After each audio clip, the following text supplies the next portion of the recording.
Agensi Soyeji merilis pernyataan resmi mengenai kontroversi dia dengan Kim Jong Hyun. Aktris Soyeji telah merilis pernyataan resminya terkait kontroversi dengan Kim Jong Hyun melalui agensinya, Gold Medalist. Soyeji sangat dikritik setelah Dispatch mengungkapkan dugaan bukti bahwa dia menuntut Kim Jong Hyun, pacarnya pada saat itu, untuk menolak semua adegan skinship dan romantis dengan aktris Sohyun. Dalam siaran pers, Gold Medalist merinci bahwa Soyeji bukanlah penyebab kontroversi dan ada bagian dari pesan teks mereka yang tidak disertakan. Mereka mengklaim bahwa pesan yang dihilangkan menunjukkan bahwa diskusi mereka tentang tidak melakukan adegan skinship sebenarnya hanya pertengkaran biasa antar kekasih. Halo, ini Gold Medalist. Ini adalah posisi resmi kami pada laporan terbaru terkait aktris kami, Soyeji. Pertama, kami ingin meminta maaf atas keterlambatan berbagi posisi resmi kami. Sebagai hasil dari konferensi kami dengan perwakilan Kim Jong Hyun, dengan jelas dipastikan bahwa kontroversi terkait drama tersebut bukan disebabkan oleh Soyeji, dan dia menyatakan niatnya sendiri untuk membagikan posisi resminya. Namun dia mengatakan perlu waktu untuk menyampaikan pernyataannya sendiri karena ada banyak masalah yang menumpuk. Karena kontroversi yang terus meningkat, kami diberitahu bahwa tidak apa-apa untuk mengumumkan posisi kami terlebih dahulu dan memperjelas posisi kami. Sekali lagi, kami ingin meminta maaf atas keterlambatan dalam menyampaikan pendapat kami. Selain itu, kami ingin meminta maaf atas kerusakan yang terjadi pada film Record, para aktor lainnya, dan wartawan karena tidak menghadiri konferensi pers dan pertinjau media hari ini. Terpisah dari posisi Kim Jong Hyun, kami ingin mengungkapkan posisi kami sendiri. Sulit untuk memahami dengan menggunakan logika umum bahwa pemeran utama sebuah drama dapat bertindak tanpa kehendak bebas mereka sendiri. Dan sebaliknya menurut keinginan orang lain, seperti klaim konten yang kontroversial. Praktis tidak mungkin bagi seorang aktor untuk tampil dan membuat film tanpa keinginan bebas apapun. Itu tidak ditampilkan dalam percakapan yang dirilis, tetapi ada juga percakapan antara Kim Jong Hyun dan Soyeji di mana dia memintanya untuk tidak memfilmkan adegan ciuman saat dia mengerjakan drama yang berbeda. Soyeji juga memberitahunya kalau begitu jangan lakukan itu juga, dan keduanya bertengkar, dan keduanya bertukar percakapan bercampur dengan kecemburuan tentang skinship dengan orang lain saat dalam hubungan mereka. Ini bisa dilihat sebagai pertengkaran cinta yang biasa antara aktor dan aktris yang berpacaran sekaligus bekerja di industri yang sama. Namun, semua aktor dan aktris dapat membuat film secara normal, memisahkan diri dari pertengkaran cinta dengan pasangan. Kami percaya Kim Jong Hyun pasti memiliki keadaan pribadi lain yang tidak dapat dihindari. Selain itu, bagian dari percakapan yang dipublikasikan adalah percakapan pribadi antar individu yang seharusnya tidak diungkapkan. Kami pikir itu menyebabkan kesalahpahaman besar karena percakapan antara kedua kekasih itu tidak dirahasiakan. Akibatnya, kami sangat menyesali kenyataan bahwa kami telah menyebabkan banyak orang merasa prihatin dengan perasaan tidak dewasa Soyeji dalam hubungan, tulis Gold Medalist. Gold Medalist juga mengomentari permintaan publik untuk latar belakang pendidikan Soyeji karena dia ada kecurigaan tentang universitas yang dia masuki dan bagaimana tidak ada catatan pendaftarannya. Gold Medalist melanjutkan, selain itu, kami telah menerima banyak permintaan tentang latar belakang pendidikan Soyeji baru-baru ini, jadi kami akan menggunakan kesempatan ini untuk menjawabnya. Soyeji diterima dan bersiap untuk menghadiri Universitas Complutense Madrid di Madrid. Tetapi dia tidak dapat hadir secara normal karena memulai karir aktingnya di Korea. Juga kami ingin mengatakan bahwa tuduhan tambahan tentang kekerasan di sekolah yang dibuat terhadapnya tidak benar sama sekali. Sekali lagi, kami ingin meminta maaf karena telah menimbulkan kekhawatiran, tulis Gold Medalist. Setelah itu, netizen terus menggali masa lalu Soyeji dengan tuduhan operasi plastik dan kekerasan di sekolah. Dari komentar masa lalunya hingga latar belakang akademisnya, netizen mulai menggali lebih dalam tentang masa lalu Soyeji. Seorang netizen baru-baru ini memposting foto Soyeji dan diduga dia menjalani operasi plastik. Netizen bertanya-tanya apakah foto sekolah aktris yang beredar di web sebenarnya adalah miliknya karena banyak yang percaya Soyeji sebagai kecantikan alami. Sejak debut Soyeji, banyak netizen yang percaya bahwa aktris tersebut tidak menjalani operasi plastik karena ada saat dia memposting foto-foto dari sekolah menengah yang menunjukkan kecantikannya yang luar biasa. Postingan tersebut diberi judul, "Apakah ini Soyeji?" Dan netizen lainnya memverifikasi kalau foto itu memang Soyeji. Netizen berkomentar, "Itu adalah Soyeji." Ketika orang-orang bertanya padanya apakah itu dia biasa mengatakan berhenti menunjukkan foto warga biasa. Itu dia, ada namanya di sana dan itu jarang terjadi. Seseorang memiliki nama yang sama dengannya dengan pakaian itu, dan dia menjalani operasi plastik di sekolah menengah. Ini adalah foto-foto yang dibagikan Soyeji di sekolah menengah.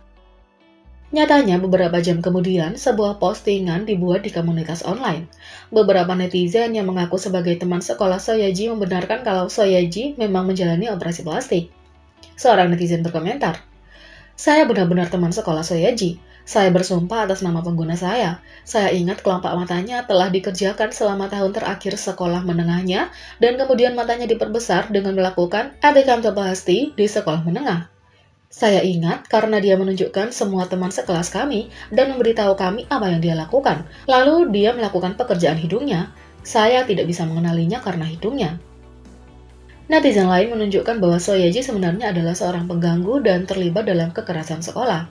Seorang netizen anonim mengklaim bahwa Soyeji telah menindasnya di sekolah menengah, dan Soyeji juga akan menggertak anak-anak lain dan mengambil uang mereka.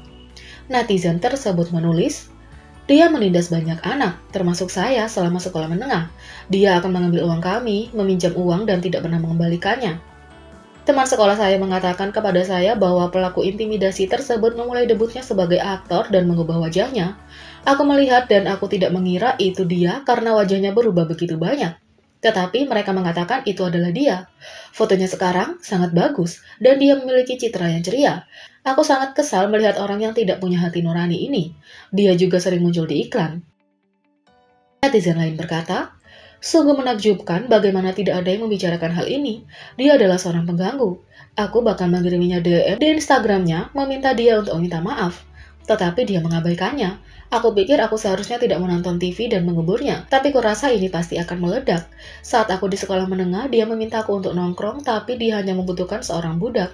Aku sangat takut padanya, jadi aku pergi dengannya. Tapi dia biasa memukul saya ketika dia tidak menyukai sesuatu. Dan entah bagaimana saya berhenti bergaul dengannya. Suatu malam, dia menelepon saya dan berbicara dengan saya dengan sangat baik dan meminta saya untuk keluar.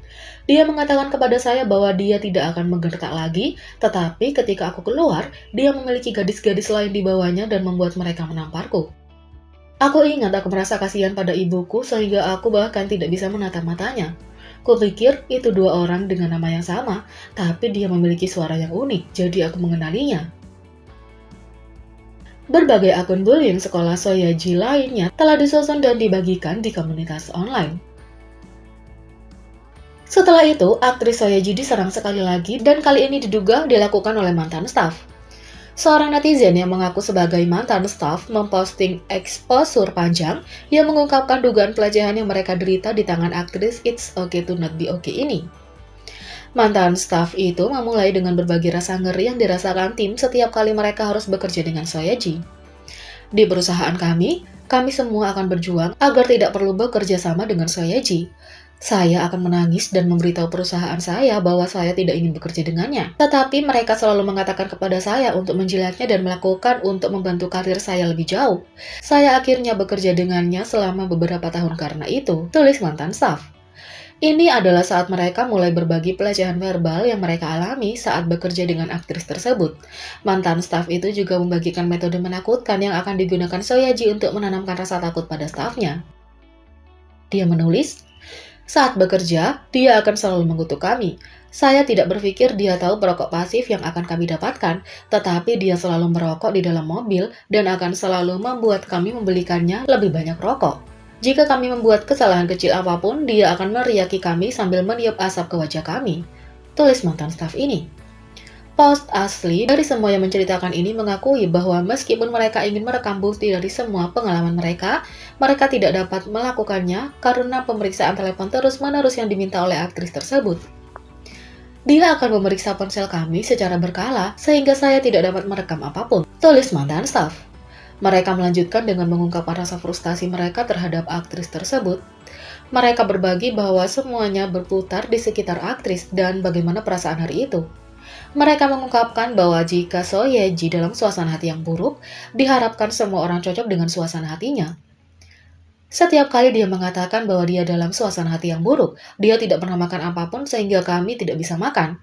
Dia juga memberitahu kami bahwa aktor adalah orang-orang yang bekerja hanya dengan emosi mereka, jadi kami diharapkan menyerah pada semua yang dia inginkan.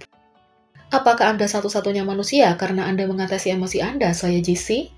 Jadi, apakah kita ini anjing dan babi? Anda mengutuk kami dan meneriaki kami. Apakah kami tidak punya emosi? Tulis mantan staf. Mantan staf juga mengungkapkan bahwa mereka diancam oleh aktris tersebut berkali-kali setiap kali rumor buruk beredar. Jika ada rumor buruk yang beredar tentang dia akan mendatangi kami dan berkata, "Aku tahu itu kalian, industri ini kecil. Hati-hati dengan apa yang Anda katakan atau saya akan mempersulit kalian untuk mendapatkan pekerjaan." Apakah Anda ingat pernah mengancam kami seperti itu? Saya ingin tetap bekerja di industri ini, jadi saya tidak mengatakan apa-apa tentang Anda karena saya takut dengan ancaman Anda. Saya menyesal tidak mengatakan apa-apa dan membiarkan hari-hari berlalu karena saya merasa tekanan mental dan pelecehan verbal saat bekerja untuk Anda. Tulis mantan staf. Setelah semua yang mengejutkan ini ditayangkan, netizen mulai mengungkapkan kengerian mereka atas tuduhan yang dibuat terhadap aktris tersebut. Setelah ini, masih belum ada pernyataan lebih lanjut yang dibuat sehubungan dengan tuduhan lainnya oleh gold medalist. Jadi, bagaimana menurut kalian tentang ini? Beri komentar di bawah. Klik subscribe, like, share, dan klik lonceng. Mari kita sama-sama jadikan channel ini berguna bagi K-popers Indonesia. Sekian video kali ini, sampai jumpa lagi.